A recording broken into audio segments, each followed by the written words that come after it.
Hello, FBC Forest Park Church family. I wanted to reach out to you and give you some very important announcements and some things you're going to want to be aware of.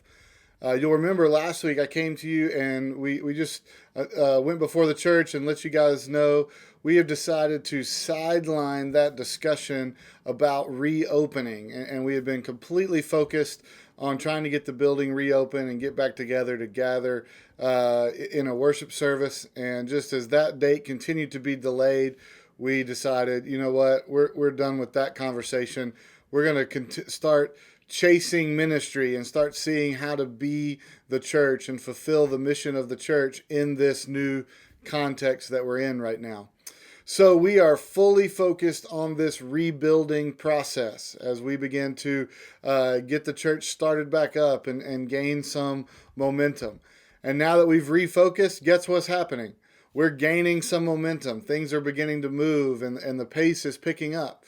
So I was supposed to meet with Nina yesterday morning, Nina Edwards yesterday morning, but my youngest son Jojo got sick, so I was home playing Mr. Mom yesterday. So Nina and I are meeting Monday, a week from now, the following Monday, and our whole discussion is how can we get Sunday school rebooted? How can we get Sunday school going again and start meeting in probably what's going to amount to small groups. And so you guys will be hearing more from us on that. But man, we are laser focused getting that sense of community and connection restarted again. Then tomorrow morning, as you're praying for Nina and I meeting next Monday, you can also be praying for Carrie Skinner and I are meeting in the morning, Wednesday morning, and we're talking about discipleship. So one of the three pillars of the New Testament church: love God, love people, make disciples. You're going to start hearing me talk a lot about discipleship. And so Carrie and I are meeting in the morning and working through some of those. There's a ton of options out there on ways we could do it and structure it. And so we're just trying to find the best fit for our church, and it's going to be the most effective. We don't want to just have a program to have it. We want to have a program that is genuinely effective in making disciples. And so those are some things to look forward to. Again, the pace is picking up. Things are starting to happen again. And so we're looking forward to the coming weeks and months as we begin to rebuild this church and get things back on track. Also, as things have changed and continue to change, some of you might be aware, many of you probably will not. We've been working on this will not be aware of this because we've been working on it for the last several weeks, but we have gone through a full staff restructuring. So we have 12 people on payroll. 10 of the 12 staff positions were affected in some way. Some were temporarily eliminated, some were eliminated, some were redefined, some are transitioning. There's a lot going on. So I wanted to update you on just some of the highlights from that. Number one, Anita has been our rock star at the church for about a year and a half now.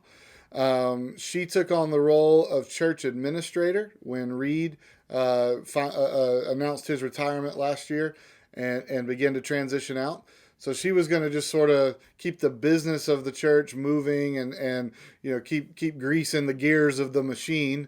And so that's what she signed up for. Well, it didn't take long for that her list of duties to be piled on dramatically. So Alan left, Joni left, and suddenly she was playing the role of church administrator and financial secretary, financial liaison between our church and Accounting by Design, who is our third-party accounting company.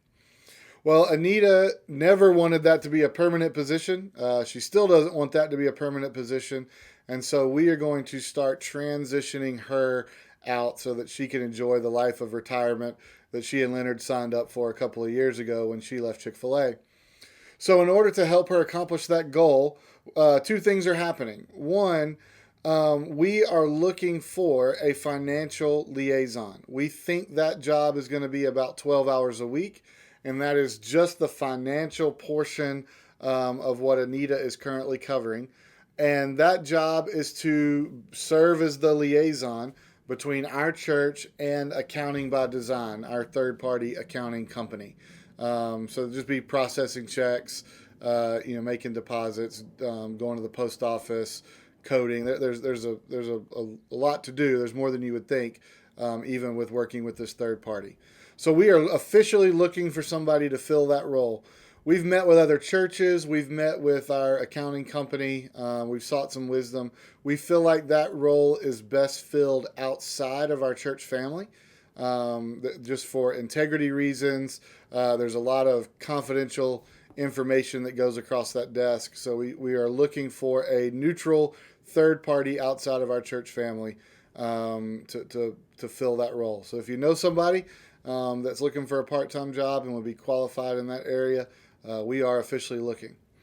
The other piece of that equation for Anita and helping her accomplish her goals is the church administrator role. And so Glenda Hamatsky has stepped up to take on the role of church administrator. So some of the duties that she was working on in the past have sort of gone by the wayside because we're not meeting together, we're not printing materials, we're not doing a lot of the things that we traditionally did.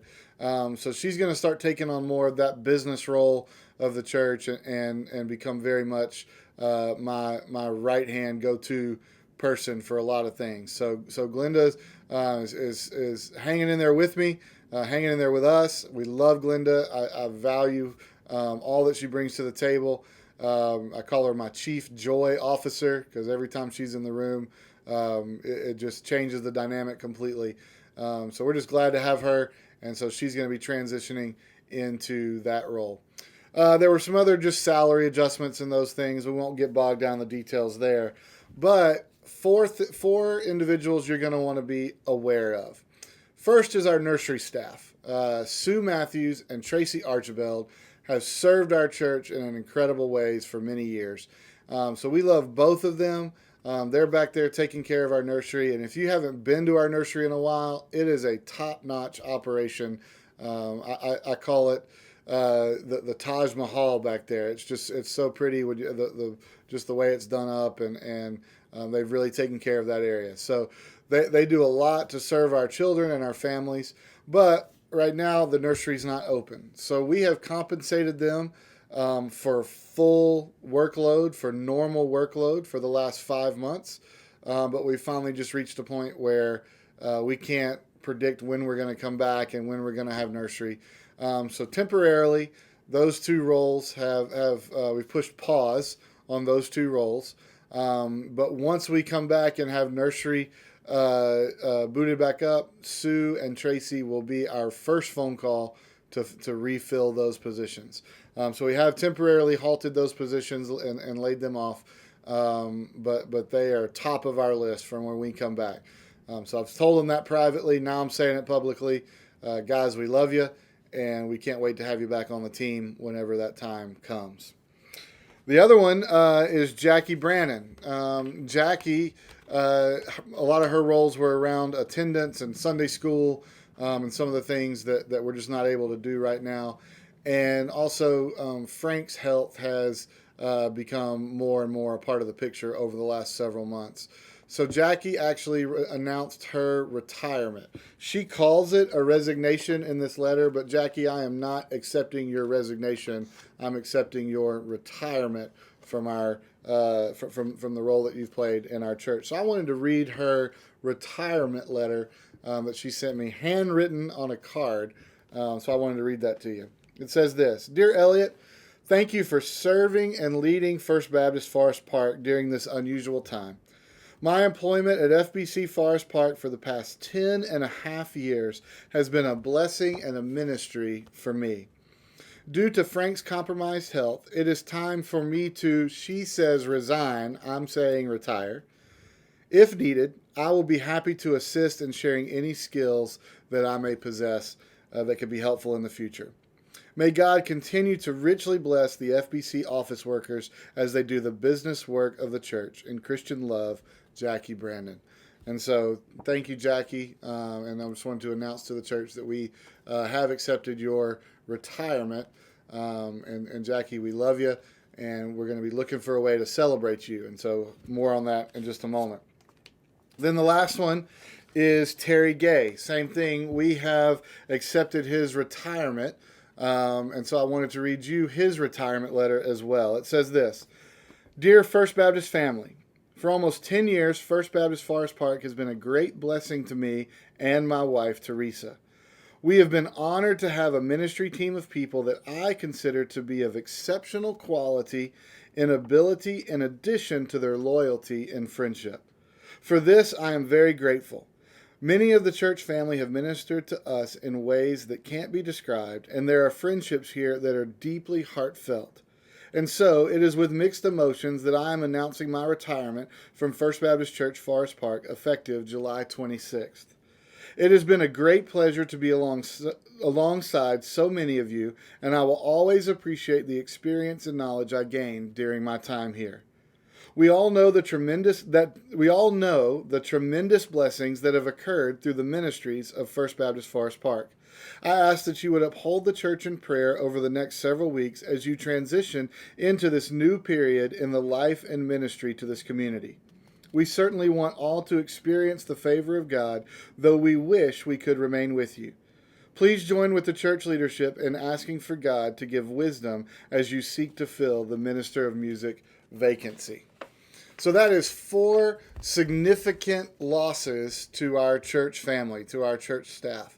And we want to honor all 4 of those people's tenure here, all of the investment that they've made, all of the relationships that they've built in our church family. So that brings us to August 15th. We were looking for an excuse to get together as a church family on August 15th, and now we've got one. August 15th is going to be all about celebrating Sue, Tracy, Jackie, Terry, and Teresa.